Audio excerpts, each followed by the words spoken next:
Hi guys, so in the last video we talked about simple present tense and I told you where to use simple present tense, how to use it.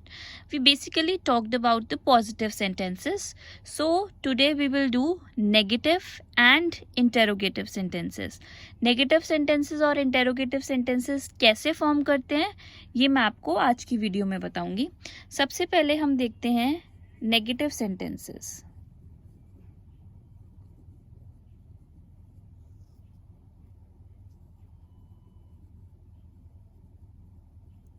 So negative sentences में basically हम simple present में do not और does not use करते हैं. So do not and does not ये हमारी auxiliary verbs हैं. हम वर्ब्स को डिवाइड करते हैं main verbs and auxiliary verbs. Main verbs आपकी होती हैं जो आप एक्शन परफॉर्म कर रहे हो, डांस, कम, गो, सिट, ये सब आपकी मेन वर्ब्स हैं. On the other hand auxiliary verbs होती हैं has, have, had, do, does, ये सारी आपकी ऑक्सिलरी वर्ब्स हैं. सो सिंपल प्रेजेंट टेंस के नेगेटिव सेंटेंस बनाने के लिए हम यूज करते हैं do not and does not. Last time we talked about the concept of singulars and plurals. So we use different auxiliary verb for singular subject and different for plural subject. So first one is do not. Do not is used with plural subject and does not on the other hand is used with singular subject.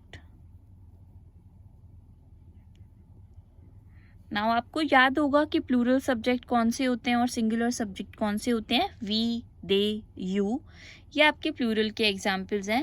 And, he, she, it, ये सब आपके singular के examples हैं. सो अब हम sentence बनाते हैं. She does not listen to me.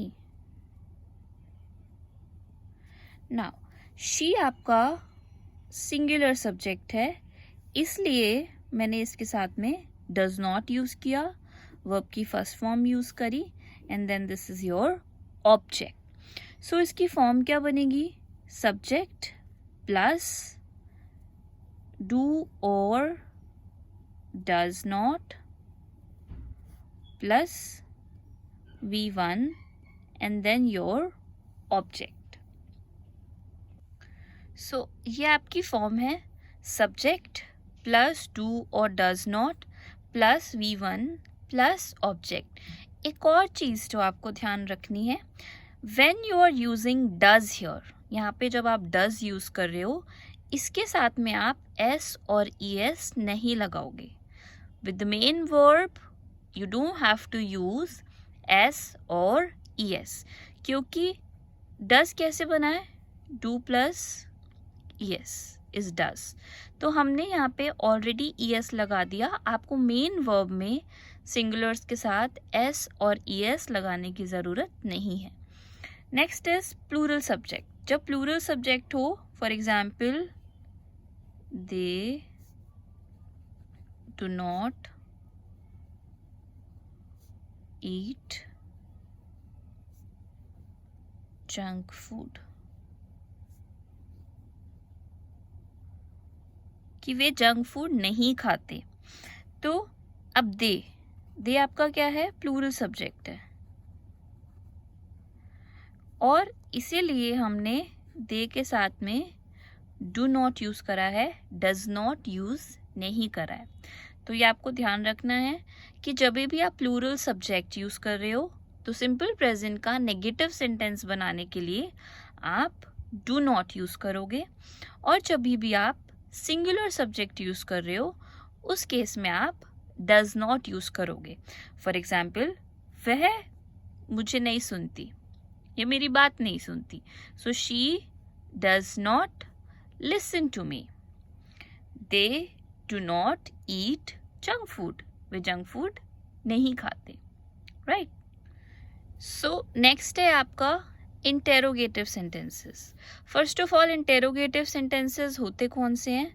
Questions. अब क्वेश्चंस भी आपके दो तरीकों से बनते हैं।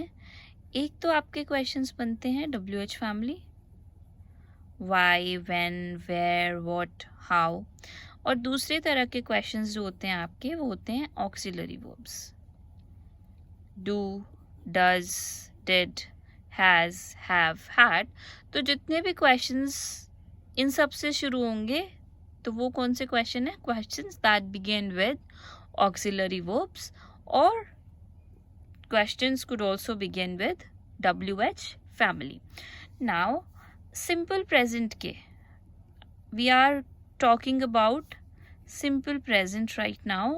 So, simple present के जो interrogative sentences हैं वो कैसे बनेंगे? मैं आपको एक common structure बता रही हूँ। सबसे पहले आपका आएगा auxiliary verb। जब भी आपको कोई interrogative sentence बनाना है उस केस में सबसे पहले आपका ऑक्सिलरी वर्ब आएगा, then your subject, then verb, then object, and then question mark at the end. एंड में क्वेश्चन मार्क ज़रूर आता है इंटेरोगेटिव सेंटेंसेस में।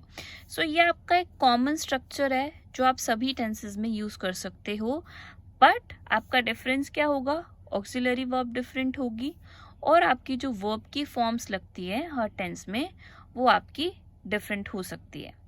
सो अब सबसे पहले हम बात करते हैं सिंपल प्रेजेंट की।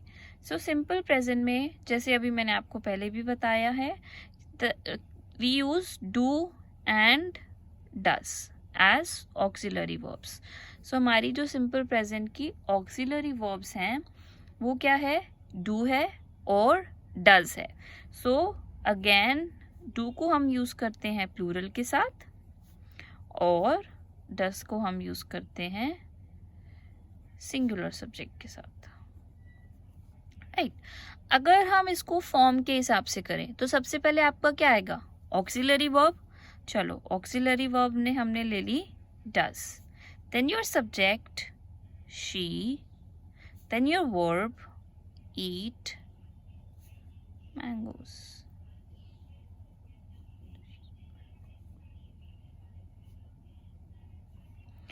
Now, does she eat mangoes?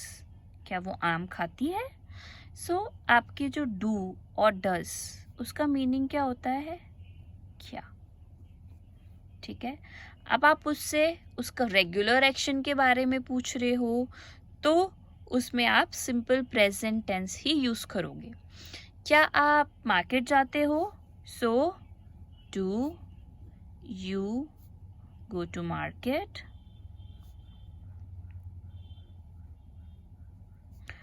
अब डिफरेंस क्या है डस का और डू का? तो मैंने डू यूज करा प्लूरल सब्जेक्ट्स के साथ और मैंने डज यूज करा सिंगुलर के साथ। फिर आपका वर्ब की फर्स्ट फॉर्म यूज करते हैं हम सिंपल प्रेजेंट में। मैंने आपको पॉजिटिव सेंटेंसेस करते टाइम दो रूल्स बताए थे, one was for singulars and one was for Plurals. एक रूल होता है सिंगुलर सब्जेक्ट्स के लिए डिफरेंट रूल, प्लूरल सब्जेक्ट्स के लिए डिफरेंट रूल। सिंगुलर सब्जेक्ट्स में हम वर्ब के साथ में एस और ईएस यूज करते हैं, बट प्लूरल सब्जेक्ट में हम डायरेक्टली V1 यूज करते हैं। लेकिन क्वेश्चंस में या नेगेटिव सेंटेंसेस में वर्ब की फर्स्ट फॉर्म यूज होगी because we are already using s और ईएस विद द ऑक्सिलरी। हम ऑक्सिलरी वर्ब के साथ डज को हम लिख सकते हैं डू प्लस ईएस, तो हम ऑलरेडी यहाँ पे ईएस यूज कर रहे हैं, इसीलिए हम यहाँ पर ईट लिखेंगे, ईट्स नहीं लिखेंगे। Again do you go to market, तो यहाँ पे तो आपका डू प्लूरल्स के साथ लगता है और प्लूरल के साथ हमेशा फर्स्ट फॉर्म ही लगती है सिंपल प्रेजेंट में, तो यहाँ पे एस और एस का कोई प्रॉब्लम नहीं है। Now this question does she eat mangoes, how to answer it? Firstly, you can answer it in short. Yes, she does. Or if you want to reply negatively, so you can say no, she doesn't. कि नहीं, वो नहीं खाती. अगर आपको इसका long answer देना है तो आप कैसे दोगे? Yes, she eats mangoes.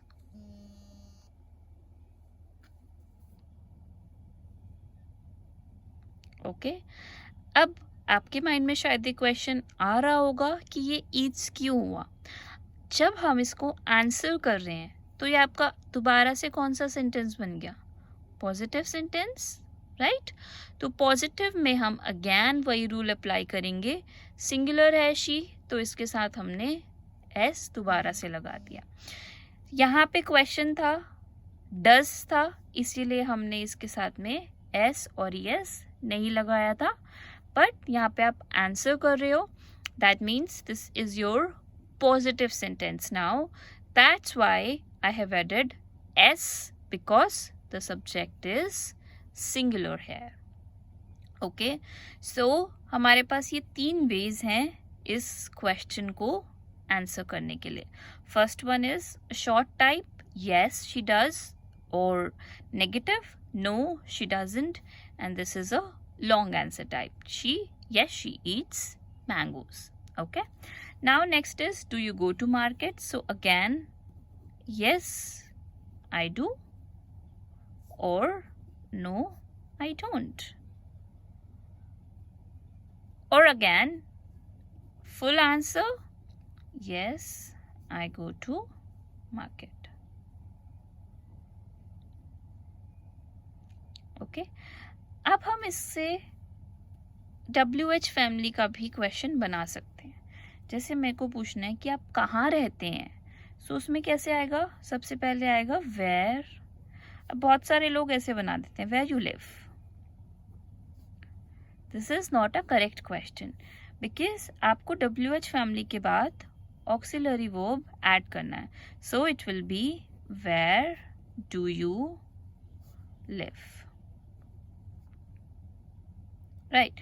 उसको खाने में क्या पसंद है? सो क्या के लिए क्या लिखेंगे? व्हाट. प्रेजेंट है तो प्रेजेंट की ऑक्सिलरी वर्ब लगाएंगे. What does she like to eat? तो WH की क्या फॉर्म रहेगी? WH word plus auxiliary verb plus subject plus verb plus object and then question mark at the end. ध्यान रहे कि जितने भी क्वेश्चन ऑक्सिलरी वर्ब्स वाले होते हैं, do, does, did, has, have, we also call them yes and no questions. Yes और no questions हम उनको इसीलिए बोलते हैं क्योंकि हम उनका आंसर यस और नो में भी देख सकते हैं. बट जितने भी आपके WH वाले वर्ड्स होंगे उसका आंसर हम येस और नो में नहीं दे सकते. सो उसका हमें कंप्लीट आंसर देना है. For example, where do you live? You can say I live in Delhi. What does she like to eat? She likes to eat pizza.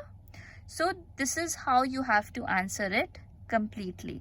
But on the other hand, do, does से जो question start हो रहे हैं आप उनका answer yes और no में भी दे सकते हो. So this is all about negative and interrogative sentences. I hope you have understood the topic. But फिर भी आपको कोई डाउट्स हैं तो आप कमेंट सेक्शन में कमेंट करके ज़रूर बताएं. Thank you.